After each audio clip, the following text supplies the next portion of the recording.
పక్కన చెట్లను ఎవరైనా ఇష్టారాజ్యంగా నరికితే ఉపేక్షించేది లేదని అవనిగడ్డ ఎమ్మెల్యే మండలి బుద్ధప్రసాద్ స్పష్టం చేశారు. చల్లపల్లి, మోపుదేవి మండలాల పరిధిలోని పెద్ద కళ్లేపల్లి రోడ్డులో చెట్ల నరికివేసిన తీరును ఎమ్మెల్యే పరిశీలించారు. స్వచ్ఛ చల్లపల్లి కార్యకర్తలు శ్రమతో పెంచిన చెట్లను నరికితే సహించేది లేదని అన్నారు.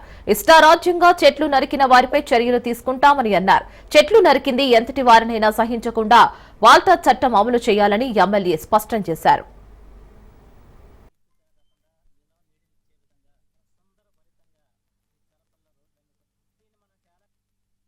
స్వచ్ఛ భారత్ పిలిపించిన తర్వాత భారతదేశంలోనే ఆ కార్యక్రమాన్ని ప్రారంభించి గత 10 సంవత్సరాలుగా నిర్వహిస్తున్నది ఒక స్వచ్ఛ సుందర చల్లపల్లి ఉద్యమం. డాక్టర్ డిఆర్ సదీర్, డాక్టర్ పద్మావతి దంపతుల నాయకత్వంలో కొన్ని వందల మంది సేవా సైనికులు కృషి ఫలితంగా ఇవాళ సుందరమైన చల్లపల్లి ఆరు కేవలం గ్రామ పరిశుభ్రత కాకుండా రోడ్లకి ఇరువైపులో కూడా వృక్షాలను పెంచి అందంగా తీర్చిదిద్దకుండా నీడనిచ్చే విధంగా సుందర భరితంగా ఈ చల్లపల్లి రోడ్లన్నీ పడుతుంది. దీన్ని మనం చాలా గర్వకారణంగా రాష్ట్ర ప్రభుత్వం కూడా చెప్తా వచ్చింది. ముఖ్యమంత్రి గారు కూడా అనేక సార్లు దీని గురించి ఆయన ప్రశంసలు కూడా కురిపించడం.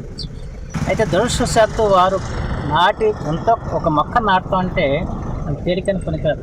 మొక్క నాటుతాం కానీ దాన్ని పెంచి పోషించడం అంటే చాలా కష్టసాధ్యం. ప్రభుత్వం కూడా కొన్ని లక్షల మొక్కలు నాటిద్ది కానీ ఏ కూడా పెరగవు. కానీ ఇక్కడ అట్లా కాకుండా ఇవి ట్యాంకర్లో పెట్టి నీళ్లు పోసి రోజు సైనికులు వచ్చి వాటిని పరిరక్షిస్తూ ఇలాంటి వృక్షాలను తయారు చేసిన తర్వాత ఆ వృక్షాలను కాపాడుకోవాల్సిన బాధ్యత అందరి మీద ఉంటుంది. కానీ దురదృష్టవశాత్తు ఇక్కడ పెద్ద పెద్ద వృక్షాలు కూడా నరికేయకూడదు. ఇది ఉపేక్షించరాని నేరం. ఎందుకంటే ఓల్టా చట్టం ఉంది. ఓల్టా చట్టం ప్రకారం ఏ చెట్టు నరకాలన్నా కూడా తహసీల్దార్కి పర్మిషన్ తీసుకోవాల్సిన అవసరం ఉంది. స్వచ్ఛ భారత్ పిలిపించిన తర్వాత భారతదేశంలోనే ఆ కార్యక్రమాన్ని ప్రారంభించి గత 10 సంవత్సరాలుగా నిర్వహిస్తున్నది ఒక స్వచ్ఛ సుందర చల్లపల్లి ఉద్యమం. డాక్టర్ డిఆర్ సదీర్, డాక్టర్ పద్మావతి దంపతుల నాయకత్వంలో కొన్ని వందల మంది సేవా